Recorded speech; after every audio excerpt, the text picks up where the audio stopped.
अतिशय सुंदर हा प्रसंग आहे आणि आपल्या सर्वांच्या दीक्षेचं म्हणजे कसं सर झालं आलं 95व्या वर्षी आणि या मालिकेच्या खऱ्या आवाजात अतिशय सुरेल सुरात आणि आपलं भारावून सोडलं वर्षी हे गाणं ऐकायला मिळेल आमच्या सर्वांसाठी आपल्या सर्वांसाठी हा खूप आनंदाचा आणि 95 रामभाऊ पवार कुठं राहिलेले असतील रामभाऊ हा प्रश्न सगळ्यांना होईल. जिथं विचार करू तिथं रामभाऊ राहिलेले आहेतच आणि साताराशी संलग्न असलेला औंधचा जो सुप्रसिद्ध महोत्सव आहे तो ज्यांच्यामुळे अविरत चालू राहिला ते म्हणजे रामभाऊ. हा त्यांचा सर्वात मोठा आज दुर्दैवाने त्यांच्या पत्नी त्यांच्या बरोबर नाहीये पण या दोघांनी खांद्यावर ते जे ओझं पेललंय ते सगळ्यांनी पाहिलेलं आहे आणि कोल्हापुरे मॅडम आणि रामभाऊ यांची गाणी आमच्याही घरी नवरात्र महोत्सवामध्ये झालेली आहे. माझ्या वडिलांचे ते अतिशय जवळचे मित्र त्यांची शास्त्रीय संगीताची साधना आमच्याच वाड्यात झाली. शकुंतलाबाई जोशी मला हा त्यांच्याकडे ते शास्त्रीय संगीत आणि देवधर गोवावर साताऱ्यात एक मोठी व्यक्ती होती ते मनोहर बर्वे यांचे शिष्य होते आणि त्यांच्याकडे त्यांनी शास्त्रीय संगीताची चांगली तालीम घेतलेली आहे. त्याच्यापुढे पंडित गजानन बुवा जोशी औंधच्या दरबारला त्यांचे वडील गवई होते त्यांच्या चिरंजीवांकडे पंडित मधुकर जोशींकडे त्यांनी शास्त्रीय संगीताची तालीम घेतली आणि परत त्यांची मधुकर वृत्ती असल्यामुळे जिथं तिथं त्यांना मिळेल तिथून त्यांनी संगीत मिळवलेलं आहे.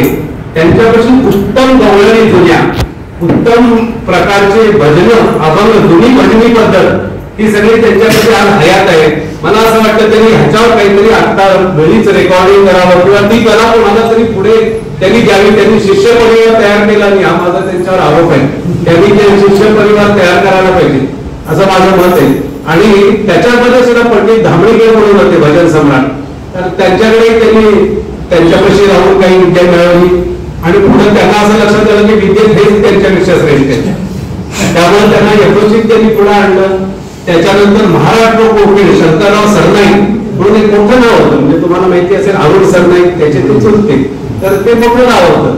त्यांच्याबरोबर त्यांनी भजनाचे अनेक कार्यक्रम केले. शंकरराव सरनाईक त्यांचं मोठं नाव होतं. ते अलादी अक्का साहेबांचे शागीर होते आणि त्यांना त्या काळात 10,000 रुपये देऊन त्यांचं दंडाबंधन केलं होतं. हा ही फार मोठी रक्कम होती आणि त्या शंकररावच्या मुळे आणि त्यांनी भीत खरं म्हणजे त्या दिवशी भजन करून दुसऱ्या दिवशी ते काय छान गायला तुम्ही आणि तुम्ही काय निवडून गेला तुम्हाला शाबासकी द्यायची होती तिथून पुढे त्यांनी ते कार्य करते. सरकार क्षेत्रात त्यांनी नोकरी पण केली कराड कोल्हापूर सातारा इथं त्यांनी पण त्यांचा पिंड हा गवयाचाच आहे.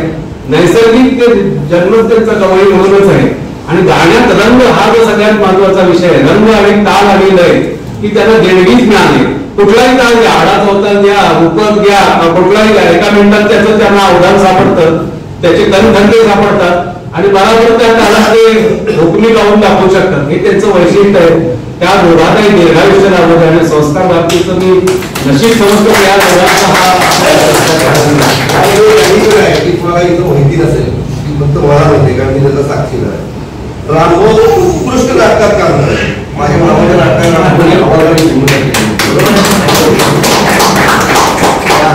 व्यक्तिमत्व वयाच्या 55 वर्षी चालत येऊ शकतं हा सुद्धा आपल्याला एक गुरुच्या आणि परमेश्वराची कृपा म्हणजे घरातून चालतोय पाहिजे तसा की तो गुन्हा अजून गळ्यात आहे. आणि रामभाऊ मराठेला त्यांचं गाणं त्यांच्या समोर ऐकून त्यांनी प्रतिरामभाऊ म्हणून हे त्यांचं आणि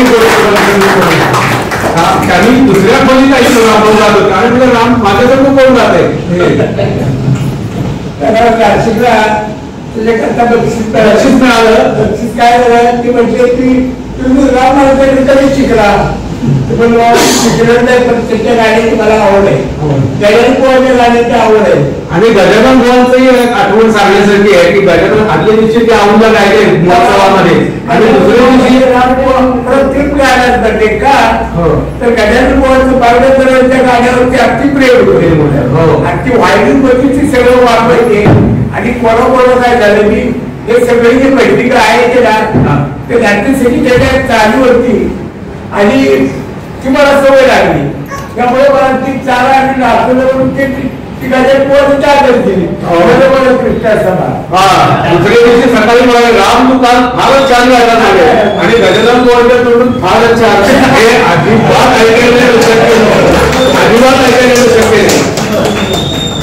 त्यामुळे असं दोन महान व्यक्तींचा आपण आज सत्कार करतोय. आम्हाला खूप अभिमान वाटतोय.